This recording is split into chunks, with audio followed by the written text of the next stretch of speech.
Welcome back to the Ross Bolin podcast presented by Bolin Media. I am Ross Bolin here with producer / co-host Kade Orris. Kade, say hello to the people. Hello, people. Kade, you're a runner. I am a runner. You're in a run club. I am in a run club. So you're familiar with humans moving their bodies for fitness purposes. Absolutely, yes. I've noticed something over the past, few years. Mm-hmm. But I've seen it more and more, and I'm wondering if you have seen it at all. People walking backwards. So I've seen people do this at the gym on the treadmill. Yeah. But not so much just like out and about, just, taking a walk on like Ladybird Lake, but walking backwards. I haven't seen that. You have not seen that? No. Okay, because I do not go to the gym, as most of our listeners know. My gym is my garage. Mm-hmm. So I'm not seeing this at the gym. I'm seeing it out in the world. In your neighborhood? Or in just my neighborhood, in the Bolin Media neighborhood.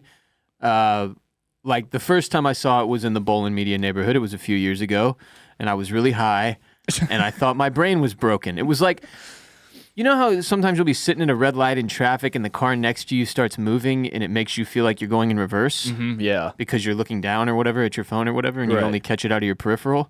It's almost like that kind of sensation when you see someone walking backward. It's like almost like some creepy horror movie shit where you're like, what the fuck? And I saw a woman. It's always a woman. I've never seen a man doing this, just to be clear. I'm not saying it's not a sexist point. It's just a detail. Yeah. It's always a woman, and they're walking backward with purpose, like it's an exercise. Mm-hmm. And first time I saw it, I was like, what the fuck? But most recently, I was picking up my kids from school last week, and there was a lady doing it, walking backward down the street, right where I was turning into their school. And I was like, what the fuck? And I've never looked into it. And because it seems like such a rare thing for like someone to do. Right. Like you don't see it a whole lot. Not every day. It's Yeah. like once a quarter or something like that, So I finally was like, that's it. This most recent sighting forced me to look into it, and I was like, I got to find out what this is all about. So I just Googled like walking backward, and here's a few of the headlines that popped up from Time. Backward walking is the best workout you're not doing. Here's one from BBC. Why walking backwards can be good for your health and brain. And then from the Scientific American, walking backward helps you move ahead with joint health. So apparently it's quite good for you. And we're going to find out why today. All but right. I was kind of shocked by this because, look, humans, we come up with weird ways to stay in shape. Yeah, this kind of seems like another just like fitness fad thing. Yes, that yeah. People are trying to get to catch on. Yeah, but that's like, jogging was a fad in the 80s. Oh, people weren't jogging before that? Not really. Not in packs. Not with cool jogging gear. Yeah, no run clubs back in the 80s. I think that's when they spawned. Yeah. And then people were like, oh, we're all getting sucked on. This is a great idea. But they've just become hot again, obviously, the run clubs. But I haven't seen a walking backward club. No, I should start one here in Austin maybe. And that's one of the things about it we'll get to that. Here are some facts about walking backwards provided by, you know how when you Google something now, you get at the top, it's like Google's AI giving you an explanation or an answer or Yeah, whatever. this is where you got all your information from? Yeah, this is where all my facts are from. So they're provided by AI. I feel like you're legally required to disclaim when you get your info from AI. It says a study found that participants who walked backward on a treadmill for 30 minutes a day for 4 weeks improved their balance and walking pace. Okay, so like you mentioned, you've seen people doing it on the treadmill at the gym. Yeah. I can see that making sense. I don't get doing it on the street or sidewalk solo, because it just seems so dangerous. You can't see where you're going. That's the problem with walking backward. Mm-hmm. You don't know what's But yeah, like what's when you're back there. When you're on the treadmill, you like grab it by the sides and like. And you're in one place, and nothing bad can happen. Mm-hmm. Well, I guess you could slip but the point is, there's no more risk than there is walking forward on the treadmill. Mm-hmm. Yeah. But when you're doing it on the sidewalk or in the street, which are the only places I've seen people doing it, it seems hazardous. What if there's a pothole? It just feels like a really good way to either sprain your ankle or like accidentally walk into traffic. Yeah, no, you gotta have your head on a swivel. Right. But you look completely insane. Yeah, again, haven't seen this out in the real world, so I don't know. Super weird to me. It also says walking backward can reduce the impact of each step, which can help relieve pressure on the knees and lower back. So one of the things I found during my research this morning was that it's a lot of olds doing this. Typically not the youths. Yeah. It's older folks when your bodies start to break down and the benefits of walking backward are more apparent. So it also says walking backward can help strengthen the muscles in your glutes. That's your ass. Yeah. Also your shins, feet, and ankles. And it can also help increase strength in lesser used leg muscles. I could see that. Yeah. Makes sense because again, it's a movement you're not accustomed to doing a whole lot. So like, when you're like for like yoga, for example, like, because I don't work out a lot of those muscles like in like those certain ways, like it just hurt, like you feel a lot more. So I think I do see that applying here, especially with the walking backwards. Like, you're not used to doing that. And so you're hitting the lesser used muscles. Yeah, exactly. It says walking backward can help keep your brain active, which is important for maintaining cognitive function as you age.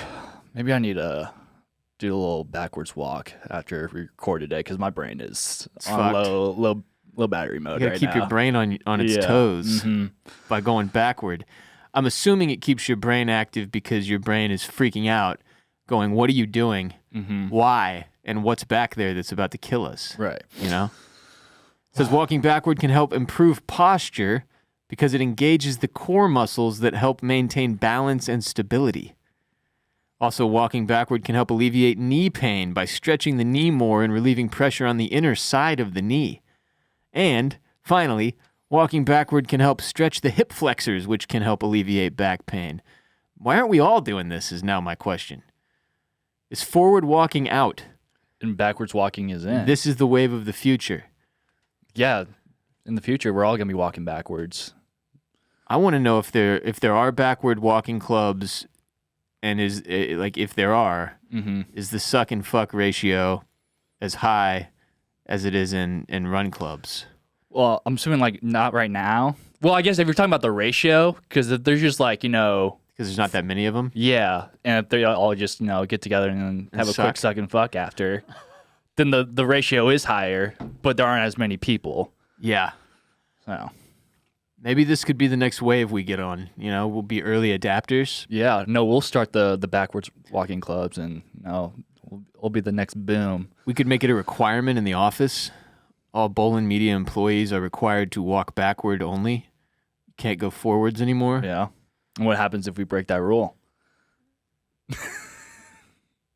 Execution. Okay, wow. Death. Damn. By execution. All right. That's the only, it's the way we have to do it. All right. I think one major positive here that we haven't considered, when you're walking backward, you never look back. Right? Because you're walking backward, but you're looking forward. Yeah, but you also have to look backwards to know where you're going. But that is like you are looking forward. When you walk forward, though, the same thing applies. I guess if you're walking back, then you're looking back. But then if you turn your head, then you're looking forward. Yeah, now we're just overcomplicating it. Okay, I guess when you're walking backward, you're looking where you've already been. Mm-hmm. So you are actually looking back, just not back at it. No. It being your ass. Look back at it. Mm-hmm. Uh-huh. Yeah. Oh.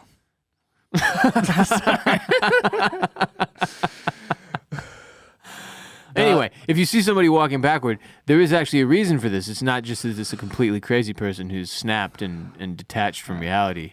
I also feel like all of these things are just like super like, it's like, I don't know. It's just like they're trying to like hype up backwards walking, like just throwing some like generic health benefits that could apply to like, I don't know, any sort of exercise. Yeah. What if all of those apply to forward walking as well? Probably.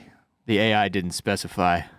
Yeah, no, it's just taking everything that it says just about normal walking and just apply it to the backwards walking as well. Yeah. Yeah. Anyway, if you see somebody doing this, there's a reason. It's a thing, apparently. But if walking backward to your death isn't for you, but you're looking for a new fitness routine to find your best self and get huge, we've got your back like chiropractic.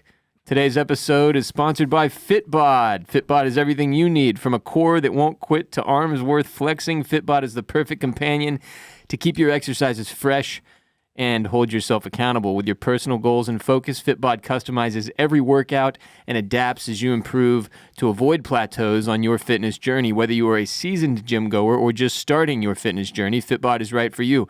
I've done over 220 Fitbod workouts now, and it's fantastic. I've talked ad nauseum over the course of this past couple of years about how much I love Fitbod. It's truly far and away the best workout app, the best workout anything that I've ever had. And one of my favorite features is if you come across an exercise you're unfamiliar with, like walking backward, which they have not suggested for me yet, or an exercise you just don't know how to do, the Fitbod app provides you with videos from multiple angles of an expert doing that exercise so you can see exactly how it's done. And on top of that, they provide you with a text description of each movement so you're never lost. Before I started using Fitbod, I worked out, but I was doing the same workouts every single time I worked out for literally years, and that mundane repetition wasn't doing shit for my body. I plateaued very hard.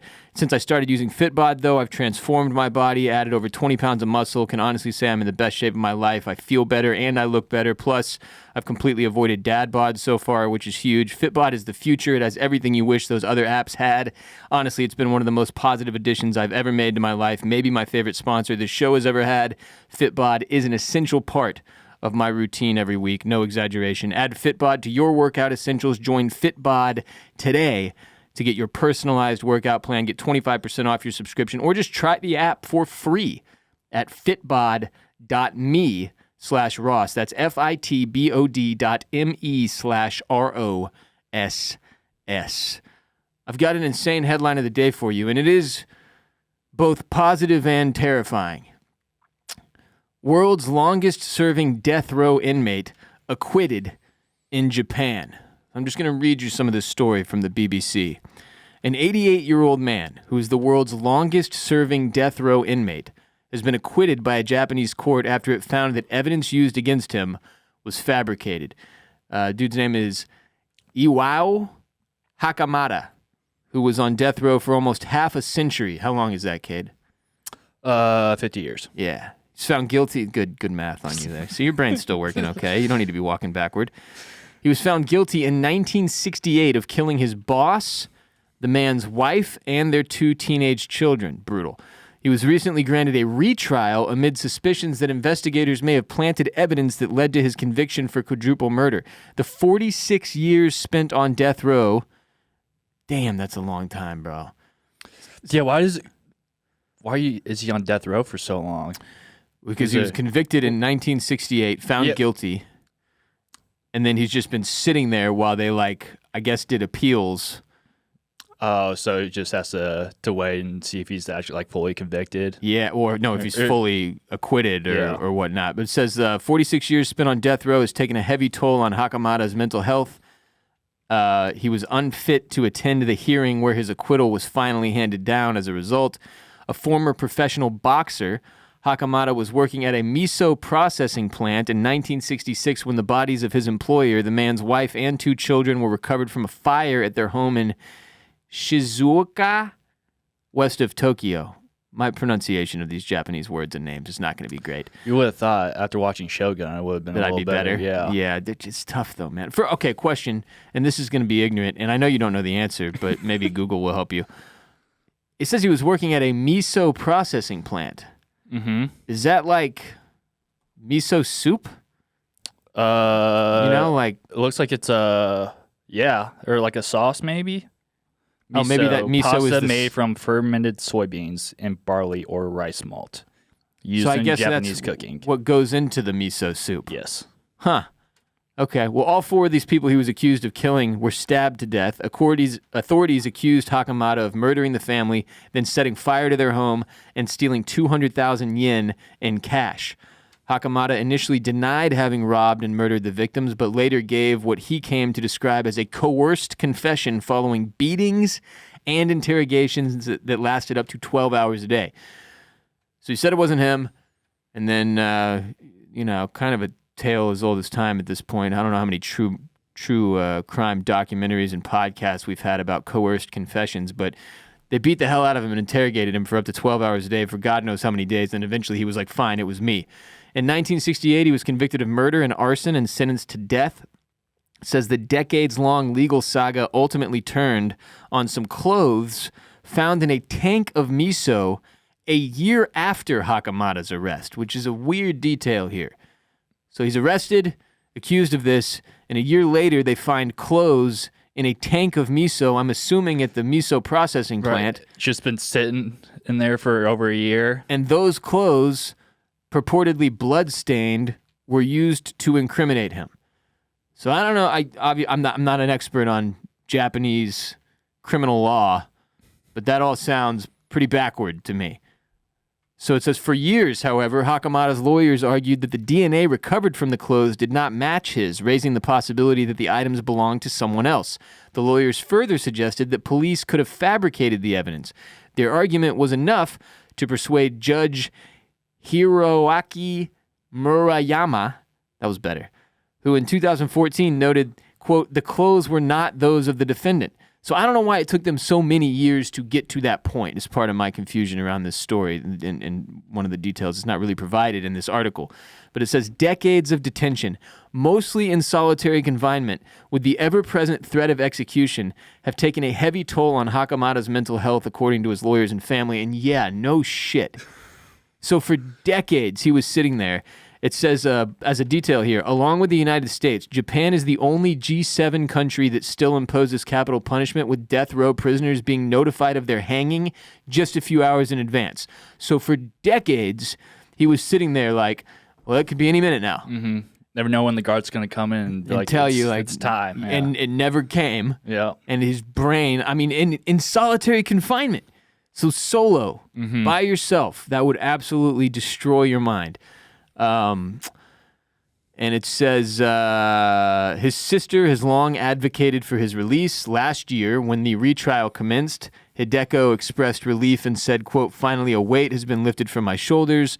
Also, retrials for death row inmates are rare in Japan. Hakamada's is the fifth in Japan's post-war history, the fifth time that a death row inmate received a retrial.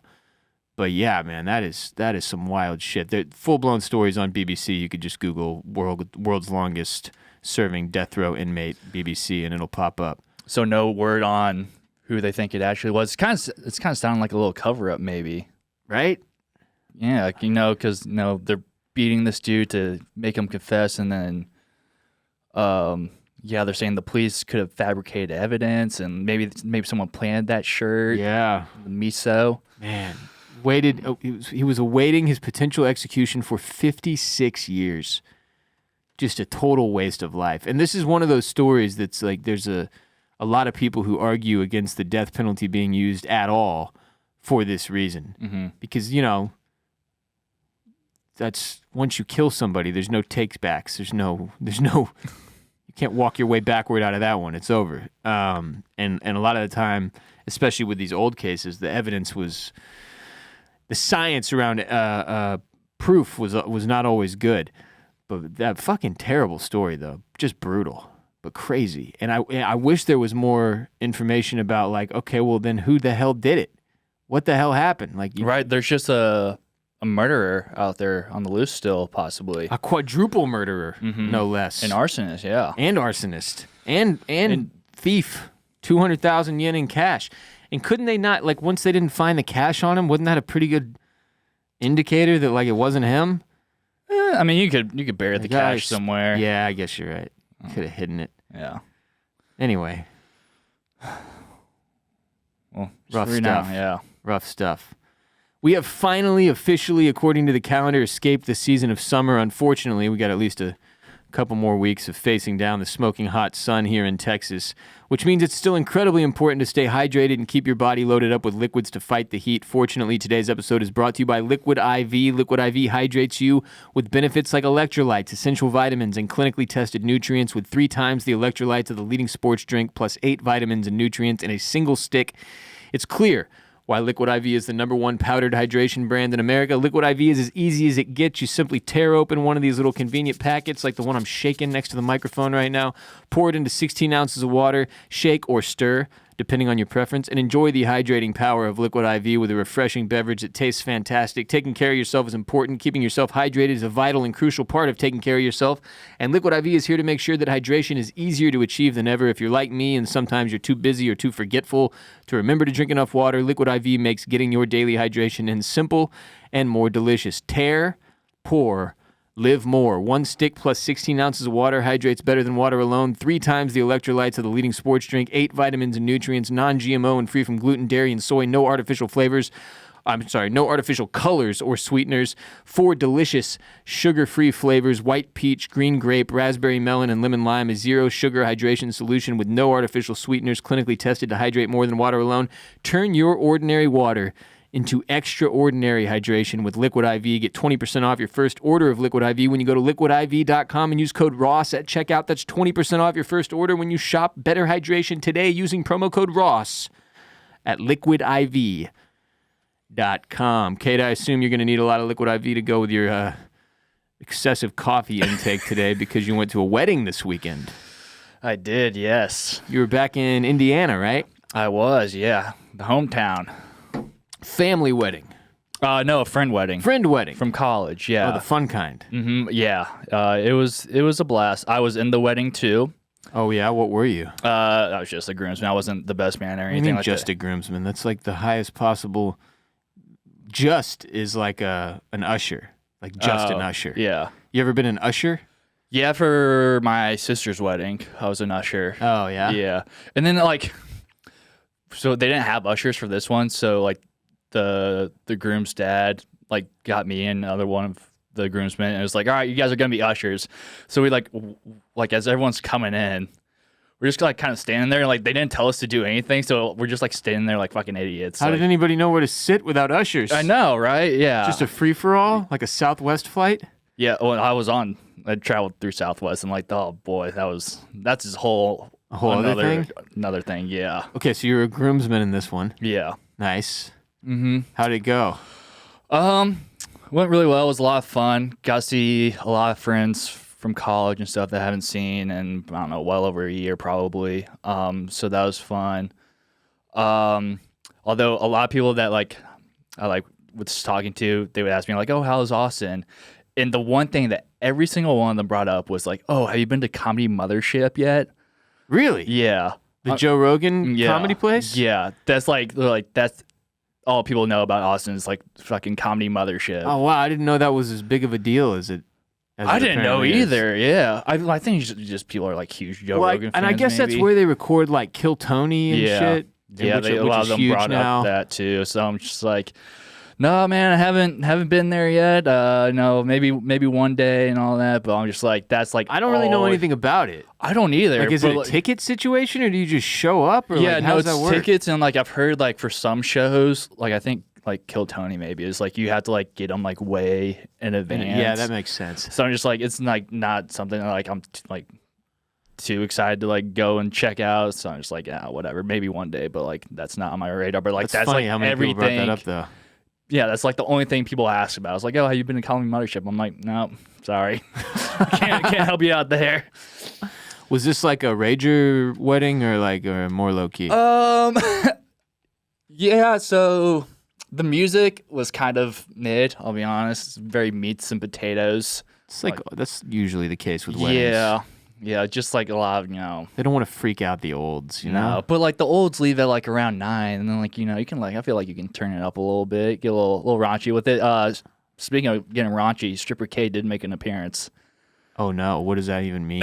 So you know how at the beginning of the reception they do the entrances and stuff for the bridal party and all that. So me and like the bridesmaid I was with, they were like getting ready to walk out, and the DJ, he was like, announcing us, and for me, he said, Kade lives in Austin, is a podcaster, loves music. The fuck, you had to do like a bio for this? I didn't. The bride told him like facts about all of us, and then he was gonna like, I don't know, make some like roast or whatever. And then they said, looks like Howie from the Benchwarmers, the dude that like doesn't go out into the sun.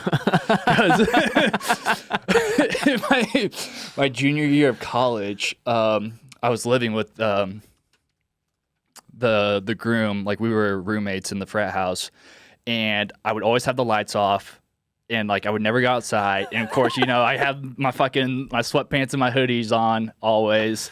And so I just like would not go out during the day. And so he called me Howie from the Benchwarmers. Wait, like the 2006? Yeah. What's his name? It's like Nick. Nick Schwartzen? Yeah. His character? Yep. So that is an insanely random reference, though. Did anybody even know what the Benchwarmers was? Only people that went to school with us. Like, Did everyone y'all watch the fucking Benchwarmers a lot or something? No, not really. But he just like the groom just like called me Howie. I mean, I remember seeing like a trailer for this or something, but a 2006 comedy about three middle-aged men who form a baseball team to take on a little league team after being bullied by neighborhood kids.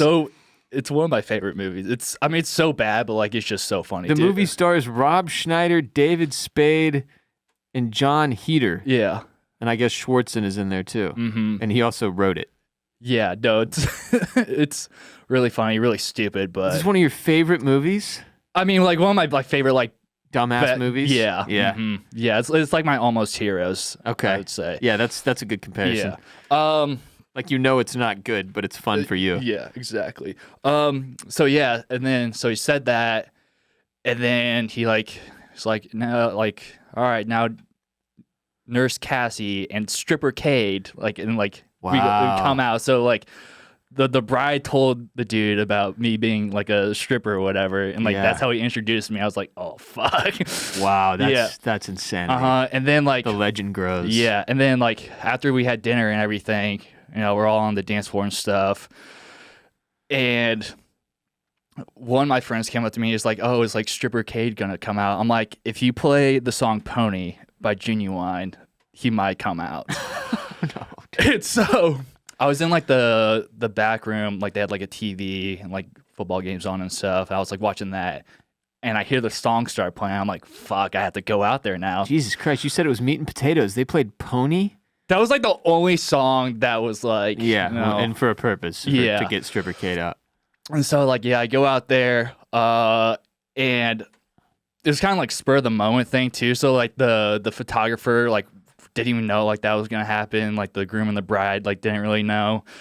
But yeah, I just like I literally just like started like fucking like unbuttoning like all my clothes and shit, and just Were you like in the middle of a circle of people at this point? Yeah, well, I have a video. Oh no. Yeah, I don't know if you want. I haven't watched it. I'm too embarrassed. Like I can't. Like I'll watch it after the show, just because yeah, it's a podcast, right?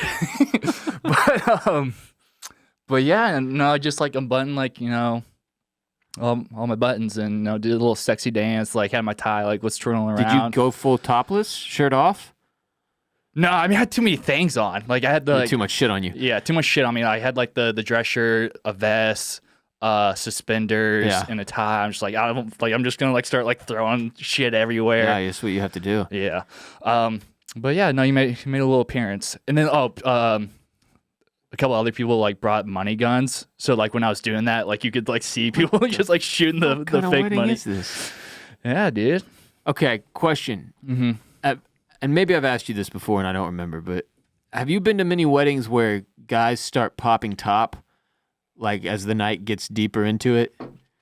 No, not like. I mean, definitely like take off like the vest bow and the tie and like, all that. Start losing a couple buttons or whatever. No, I'm talking like fully like taking the shirt off. No, I've never been to one of those. Okay, so I don't know if that's like a common thing. I'm sure it happens in certain circles, and I just happen to be in a circle where this is a problem. Yeah.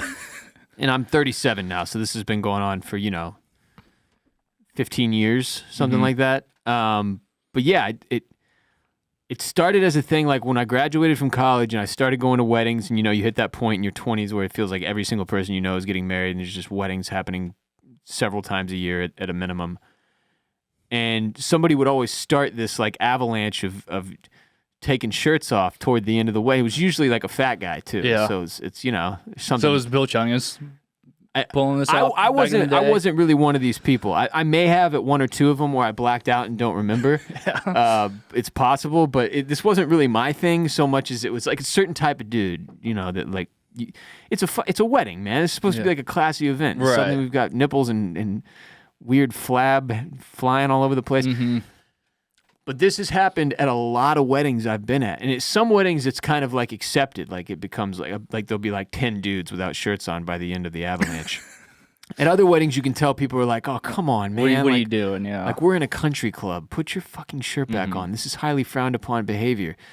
But it's still going on. Like I had a dude I went to high school with that's actually a grade above me. So he's older than me, probably coming up on 40. They had a wedding in Cabo like 3 weekends ago, and I saw photos from that wedding, and it happened there. There's a bunch of people with no shirts on by the end of the wedding, which in Mexico, it kind of makes sense. Yeah. I get it. But like, this is the thing that's happened in the mainland United States a whole bunch too. Yeah. Anyway, I was always curious, like, do other people do this, or is it just all the freaks that I know? And it's like multiple circles. It's not just my college group and the fraternity guys that I knew. It's also like dudes I went to high school with who went to different colleges. And it's just a strange phenomenon to me. Yeah, no, I think I was the only one to pop top. Yeah. Stripper Well, it Kade. wasn't like I wasn't like, oh, I'm just gonna, later in the night popping the shirt or whatever. It was just because like I was asked to, Yeah. essentially. It was a request. Yeah. I'm like, it's the bride's big day. Yeah. So. She was completely unaware. She didn't even see it. Yeah. But it was fun though. You had a good time on the trip. Had a good time. It was like raining all weekend too, so that kind of sucked. And so it was supposed to be outside originally, and then like 30 minutes before, like, all right, yeah, we're gonna have to go inside. Ooh. Yeah. Audible. Mm-hmm. Yeah. But no, it was still nice ceremony and all that. And yeah, it was a good time. I was very, very hungover. Like the day before, you had the rehearsal dinner, all that. And then we went to the groom's house after and like got drunk and all that. And like he was like, yeah. And like when I was about to leave his place, he was like throwing up in the bathroom. The groom was? Yeah. The night before the wedding? Yep. That's why I didn't drink. I had not quit drinking yet at my first wedding, but I did not drink at the rehearsal dinner. Yeah. Because I was like, I'm not being hungover on my wedding day. Yeah. I'm not doing it. But like then like I get to the groom's house the next day and he seemed totally fine. And I was like struggling so hard, like in the morning, like I was rough. Yeah, he had wedding day adrenaline to help him out, though. Yeah, I was just, I didn't have enough water. That's the biggest issue with me. Like, I feel like I could solve 90% of my hangovers if I just drink more water. And liquid IV. And liquid IV throughout the day. Code Ross. Yeah, but I didn't do that. We have an absolutely ridiculous supply of it here. You should have taken some with you. Oh, well, yeah, my parents asked me to bring some. I completely forgot about it. Slipped your mind? That's on me, yeah. Your silly little mind. Mm-hmm. But yeah, no, it was a good time. Glad I got to see a bunch of old friends and all that. I can't tell you how much I don't miss hangovers in general, but some of the worst hangovers I've ever had in my life were when I was in a wedding. Like one of them I'm thinking of was one of my best friends, and I was a groomsman, and I was violently hungover, and so much so that I had a full-on panic attack during the ceremony. The ceremony. Whew. One of the most memorable panic attacks of my life, because I was like, oh no, if I like pass out or something, which is always my fear when I have one, like I think I'm going to pass out. It's literally never happened, but I always think I'm going to. Like if I pass out, I'm going to ruin this ceremony. The photographers taking pics. Dude, so there are photos of us up there, and you can see it in my eyes. Like everyone else looks normal and is smiling and happy, and I'm just like, I look terrified, like like I'm about to die. And even after the fact, I talked to the bride, and she was like, "Yeah, I could tell. Like, I looked over at you, and you didn't look good." that was like prime Bill Chungus too. So I was like overweight, sweating. It was hot as shit outside. We're in suits. It was an outside ceremony, and I was violently hungover and having a horrible panic attack up there during the ceremony, and it was not my favorite or best moment. Yeah. But so yeah, no, we like started drinking at like 12 until. Oh, we went to a fucking casino after the wedding too. I didn't gamble or anything, but like In Indiana? yeah. So there's the wedding was in Anderson, and there's Okay. like a casino like I don't know, like another 15 minutes away from there. Is it like on a reservation? No. They'll just have legalized gambling? Yeah. What the fuck, man? Mm-hmm. Huh. Yeah. Or I mean, that's the only casino I know of in Indiana. I'm sure there's more, but like that's the only one I know about. But yeah, you know, the groom and bride wanted to go to the casino. After their wedding? Yeah. That's insane. Yeah. So I did that for a few hours. I didn't gamble or anything. I didn't even drink really. I was just like, I kind of like don't even want to be here right now. But like that's where all my friends were going. I'm like, all right, fuck, I'll hang out a little bit longer. And then yeah, I woke up really hungover the next day and went and watched my niece play some soccer. How At old like, is she? 9 or Okay. 10. So it's like semi-organized then compared to like the smaller children. Yeah, I mean, you know, a bunch of star athletes out there. Oh, yeah. Future D1 USA soccer stars. Yeah. In packs chasing the ball around. Mm-hmm. So yeah, that was electric. It reminded me of like, you know, like I'm watching the Sopranos again, and like when Meadow is playing soccer. Yeah. And like Tony and like everyone was just like cheering them on and stuff and saying like just like the most cliche like I don't know like sports talk like oh come on gotta hustle all that shit. That's like all I heard the entire game. It was driving me nuts and I was hungover. Keep your eye on the ball. Yeah, it was like a 40-minute drive too. I was like, oh my god, I do not want to be here right now. I just want to watch football, not this football. Dude, Different I football. haven't had a. Well, I guess this weekend sort of, but I was like sick all weekend. There's not. I like powered through last week. We have a short schedule because you were traveling starting Thursday afternoon. Barrett's work week. My co-host on Oysters, Clams, and Cockles was a mess. So we had our whole recording schedule last week was insanity. Mm-hmm. I get through the whole week and I'm like, okay, I made it. The weekend. I feel like absolute dog shit Saturday and Sunday, and really this morning too. Mm-hmm. I keep being like, all right, today's surely the last day because there's no other symptoms, like no sniffling, no coughing, no headache, just body aches and feeling generally shitty and having no energy. Yeah. Which I don't know what the fuck that is, but I've had it for like 3 or 4 days now, and it sucks. Point being, I didn't really get to do the football Saturday and Sunday that I had in my mind when I went into this weekend. And this was my first chance out of the last 4 weekends. There's been something every weekend that's like caused me to not be able to just sit there and watch football for at least a few hours. And yeah, maybe this next weekend. There's always next weekend. Always next weekend, yeah. Until And then there when that isn't. doesn't happen, it'll be the weekend after that. Yeah. It's actually going to be a ridiculous sports week. We haven't even talked about this yet. Your Cleveland Guardians were the 2 seed in the American League. So you have That's a right, bye. yeah. And then the Astros are playing the Tigers in the wild card. And if we beat the Tigers, which is a, I don't know, coin flip, then it will be Guardians Astros. Yeah, and we never have played in the Not playoffs. in a postseason like No, that. mm-mm. No. So that would be very interesting. Absolutely, yeah. Yeah. But those games are Tuesday, Wednesday, Thursday in the middle of the fucking day. The wild card. My wild card Yeah, games, yeah. Yeah. Yeah, then coming home last night was absolutely fucked too. My flight got delayed. And I had a connecting flight So it messed or a up your layover connection. in Houston. Yeah, so like that got all fucked and then they're like, well, we can either send you to Phoenix or you can wait until tomorrow. And we obviously had to record today, 2 shows today. So that wasn't couldn't do that. So I had to go on like a 3-hour flight to Arizona.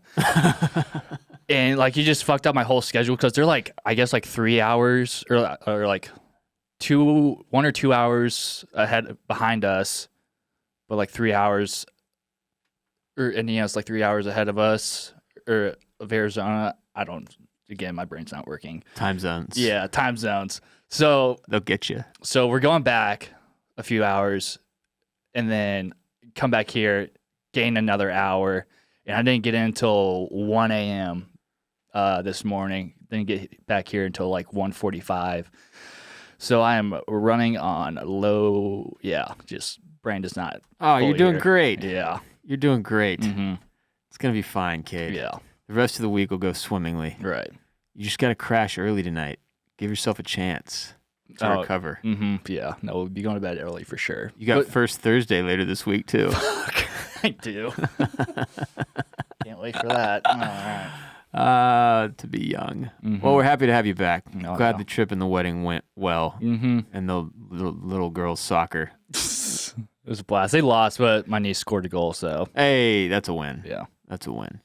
Today's episode is also brought to you by Shopify, Batman and Robin, Peanut Butter and Jelly, Ross and Kade. So what about the perfect duo when it comes to growing your business? That's you and Shopify. Nobody does selling better than Shopify, home of the #1 checkout on the planet and the not-so-secret secret with Shop Pay that boosts conversions up to 50%, meaning way less carts going abandoned and way more sales going through.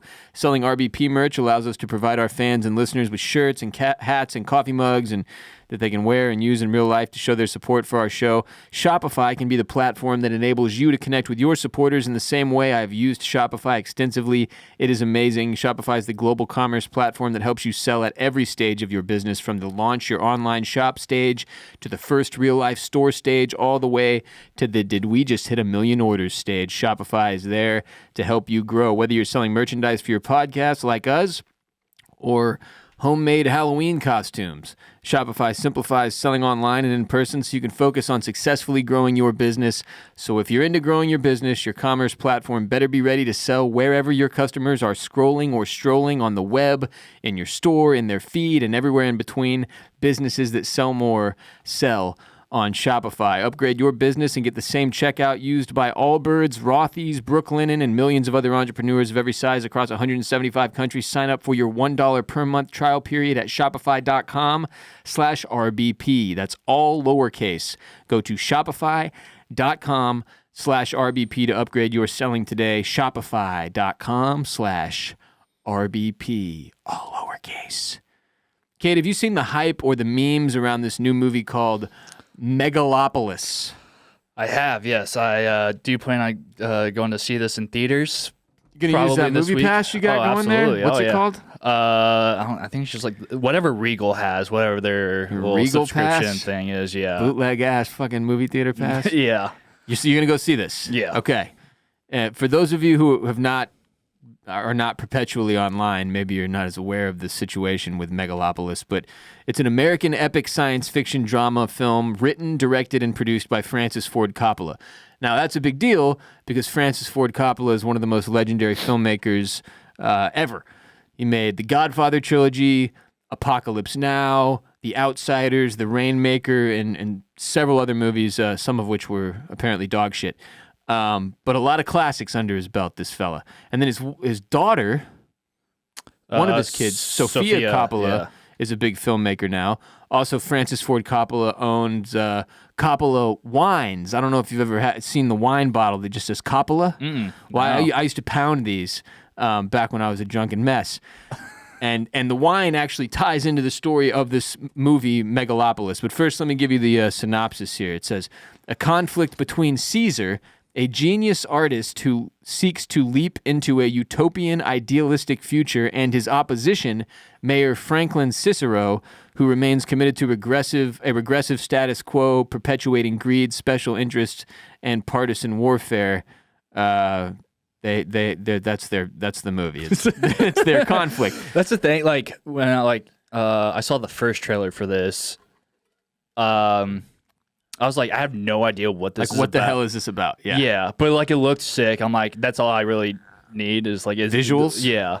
I'm like, so I'll be there. It hit theaters a few days ago, and I'd heard a lot of buzz leading up to it because I stay pretty plugged into the entertainment industry, and it sounded like it was just a fucking mess. Yes. Like a total shit show. Very divisive. Like I've seen like on Letterboxd, like people like it premiered like a few months ago, I think, at some like film festivals or something. Yeah, and like people were calling it, like the worst movie ever and the best movie ever. Yeah.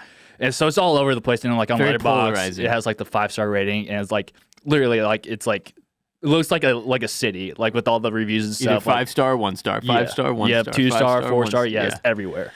Yeah, so it hit theaters a few days ago, and now I feel very motivated to go to the movies for this thing because I don't think it's going to hit the same at home. No. Like, it's like this epic, insane movie. The cast is insane. It has Adam Driver, Giancarlo Esposito, Natalie Emmanuel, who's famously of Game of Thrones, Aubrey Plaza, Shia LaBeouf, who I don't think has been in a movie in like 8 years, John Voight, which I can't even remember the last time I heard his name, Lawrence Fishburne, Catherine Hunter, and Dustin Hoffman. So crazy cast. Yep.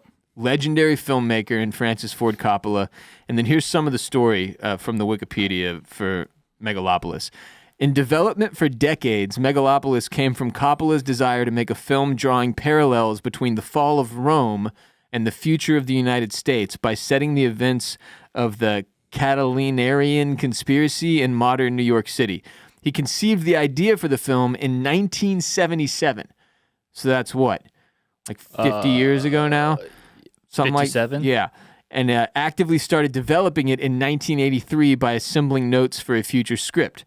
Preparations for a film based around his initial concept came together in 1989 to be shot in Rome, but it was postponed after Coppola prioritized other projects to pay his debt to Hollywood after a string of box office disappointments. He revived the project in 2001, holding table reads with prominent actors in New York, but after the September 11th attacks, an event that resembled the film's plot and themes, Megalopolis was again abandoned. And having become disheartened working for the studio system, Coppola soon after declared his intentions to self-finance the project if it ever came to fruition. So rather than having some massive studio behind it, paying for it, this fucker decided, I'm going to make it myself with my own money. So he announced his return to the film in 2019, and 2 years after, he sold a portion of his winery in California to spend $120 million of his own money to fund it. So this crazy old man, and he is a crazy old man at this point, like one of the stories that came out around Megalopolis was that like he was basically smoking weed all day in his trailer. Oh, yeah. I also saw he was being a little feelsy with some of the There were stories around some sexual misconduct from him. Like, yeah, he was like hugging and trying to kiss random extras during scenes, which is not really funny, except that it is kind of funny if you've watched the footage of the security footage of it allegedly taking place. But he dropped $120 million to get this thing made, okay? Yep. I think it made something like $1 million and change. I think it's at like, 4 million maybe. So the first day it opened was like $1 million and change. Yeah. I think opening After weekend. the weekend, it was like 4 million. So he's got a ways to go before he gets any of that money back. And one of the big arguments around it is like, it's not about making money. Like, this is art. Yep. Like, he didn't care if it was going to be like some blockbuster success. He's like changing the way films are made and shit. It's a ridiculous conversation. You cannot, like Kade said, digging in on Letterboxd or any of the reviews is incredibly confusing because you're having people tell you that this is like a fucking masterpiece. Yeah. And then other people who are like, this is the biggest piece of shit anyone's ever made. And then if you get on Twitter, there's just this clip of Adam Driver saying, go back to the club. Yep. Oh, everywhere. Everywhere. And that I've watched that full scene where that clip comes from like 20 times now. And that's what made I was like, I think I have to go see this. Like, I have to find out. No, I had to how like ridiculous this is. Yes, I need to form my own opinion on it. Right. Because like, you know, when you hear a lot of good things about a movie, it's like, oh, okay, cool, great. But if like even when people like have like really shitty things to say about a movie, I'm still like, I still need to form my own opinion. But because it's so like all over the place, I'm like, I don't know who to believe. Dude, so one of the things that they did with the marketing leading up to the release, which was a few days ago, they put out a trailer that had all these quotes about other classic Francis Ford Coppola films like The Godfather Part 2.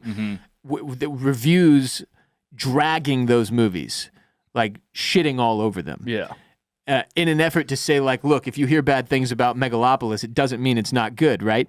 Well, then like 3 days later, somebody, I guess, finally was like, all right, I'm going to go find all these original quotes from these movie reviews that they put into this trailer. It turned out none of them were real. They used AI to write fake negative reviews about old movies and then put them in the trailer for this movie. Which, why do you need AI for that? Just say something, this movie fucking sucks. Like, that's all you need. No idea why they needed AI for that. But yeah, so there's been all this weird controversy, including the stuff Kade brought up with like Coppola himself being extremely inappropriate on set, allegedly. him financing the entire thing, the fucking cast being crazy. Okay, it also says, so he sells part of his winery, his wine, empire that he's built. He spends $120 million of his own money. Then it's delayed again by the COVID-19 pandemic. So finally in 2021, he starts casting. And then to make things even weirder, when they get into the production and the filming process, it says Coppola adopted an experimental style. So not only has he dumped $120 million of his own cash into this thing, then he decides this is going to be an experimental style that permits improvisation during the shoot by letting actors write scenes themselves and for the actors and him to be allowed to make spontaneous changes to the script during filming. So they could be doing this, and there's like a version of this that happens with all movies, in TV shows, where if like I say a line and then everybody goes, wait, that sounded bad. Let's find another way to say that. Or like in comedy movies, like a lot of times, like they'll like improvise scenes. Yes, and that's how they turn. Yeah, there's like classic moments in a lot lot of really funny movies, like I think Superbad, they improvise a lot of improvisation. Yeah. In Step Brothers, when Will Ferrell goes into the office and that one dude, Rob Regal or whatever his name is, keeps going bam. Like that was all improvised. So improvisation can lead to genius, but it's really weird when you're doing a $120 million science fiction epic that's being funded by the director. Yeah, writer. I feel like in those kinds of movies, you don't like hear about people improvising. Not like this. Not spontaneously making changes to the script during filming. So it says these methods proved divisive, leading to the resignation of the art department and the visual effects team, among others. So people are just like, fuck this, I quit during it. And raising comparisons to Coppola's history of challenging productions. So apparently he's done crazy shit in the past. But then it says filming allegedly wrapped ahead of schedule. So I don't know, man. Worked quickly, I guess. Anyway, all that combined has put me in a place where I'm like, oh my God, I have to. And I think it's like 3 hours long, too. Yeah. It's, let me see, length. 138 minutes, which is a little over 2 hours. So it's not, 18 minutes, frankly, it's not that bad. But it does at the bottom of the Wikipedia, it says budget, $120 million. Box office, $4 million. Which is like, it just started, but still. It's not like a good start. Opening weekend. You're supposed to get a lot. Yeah. Like a lot of that back. Mm-hmm. But nobody knows what to make of this fucking thing. Yeah. And like the one thing that like I'm so excited to, like one of the main reasons I'm excited to see this, because like there's a part in the movie where Adam Driver is like talking to someone like off screen. Like someone's like in the theater and Adam Driver is like supposed to be talking to that person. Right. So they're like bringing someone from the audience up on to the front of the theater, and there's some kind of like an interaction that's supposed to take place. Yeah. So like when they first premiered it, like you saw the picture of it like circulating, and like it's just like some dude in front of the theater like having this conversation with Adam Driver's character. Right. Who's on the screen. Yes. His big so I don't know what the fuck that's gonna look or like, how that could possibly work. Yeah, no idea. And like clearly like people aren't going to see this movie, so like I'm thinking if I like go on a Wednesday night or something, like just you can be that guy. It's just me in there. Yeah. And I'm like the Drewski meme, like, are you talking to me right now? So, or like if they're just gonna have some like fucking movie theater employee come in and like do the scene, I can't wait for that. I also saw that they're selling tickets to like all male viewings of this. This is probably not at every movie theater. In fact, I guarantee it's not. But there was some theaters where you could go and like search for Megalopolis tickets, and then you could pick a screening that was only dudes.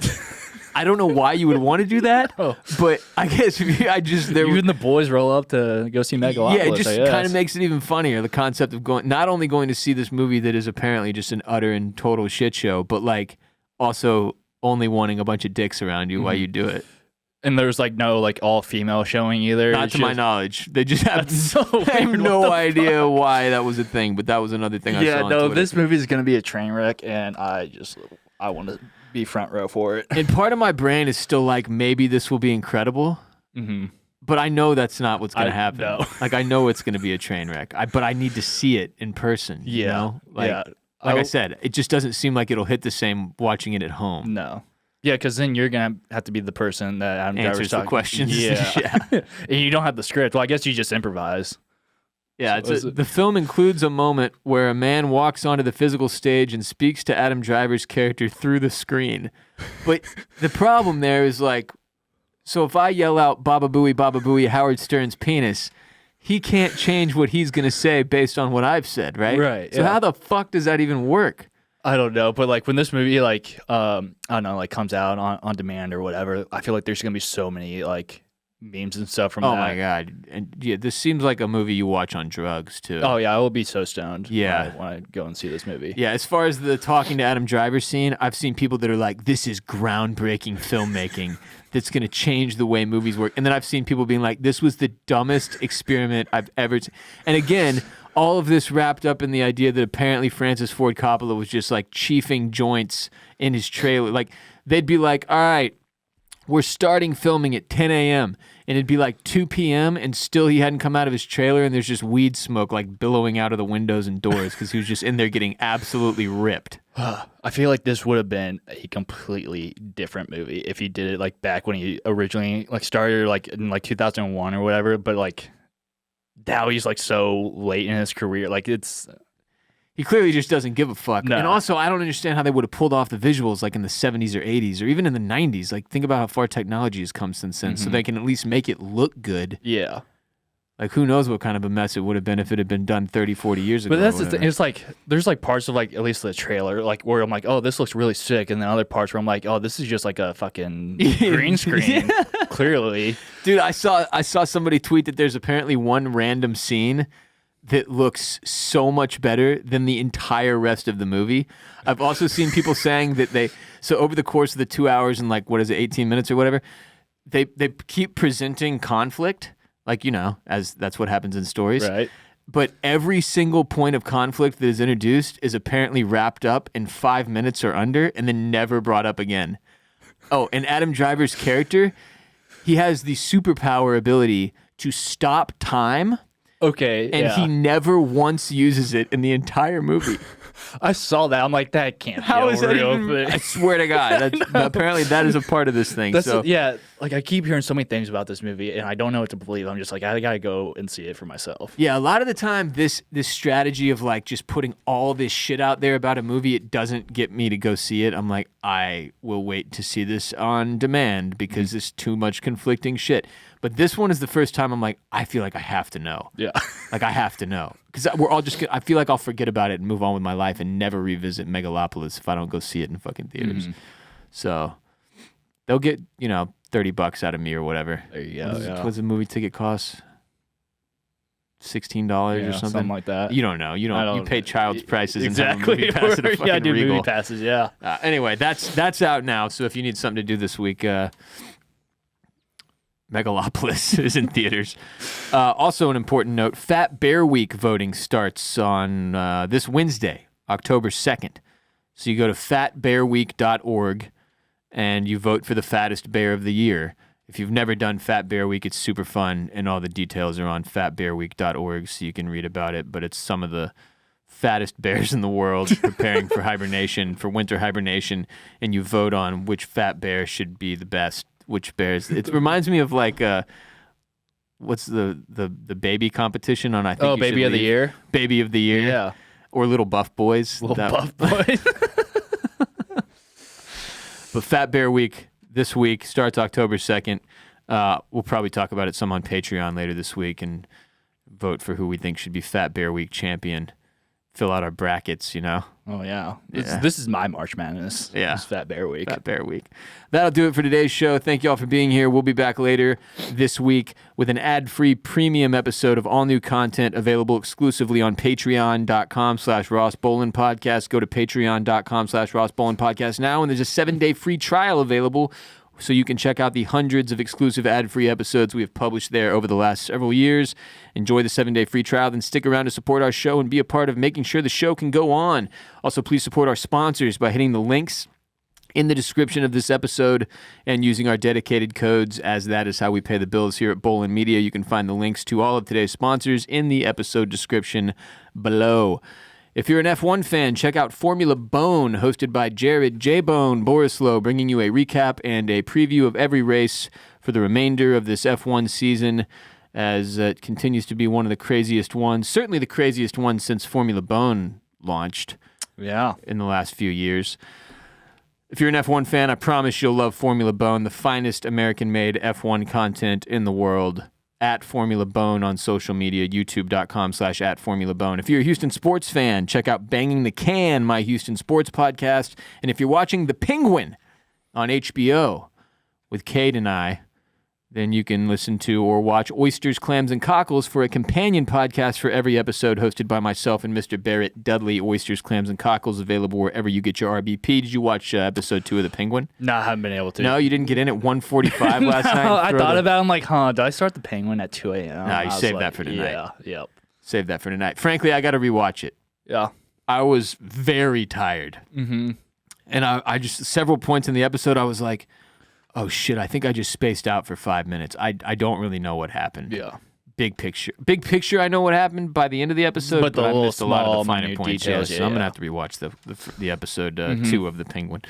Follow me, Ross Bolin, on Twitter and Instagram at WRBolin. Mr. Kade, where can the people follow you? You can follow me on all the social media platforms at Kade Orris. That's KADEORRIS. And if you want to follow me on Spotify or Letterboxd too, it's the same thing. I just got on Letterboxd, man. You did? Hell yeah. I'm boss rolling. On Letterboxd. Nice. I'll give like the star rating. I don't really do reviews, so like I don't like give my thoughts on them yet. I went through and I put like 400 movies I've watched in there, with a star rating. Yeah.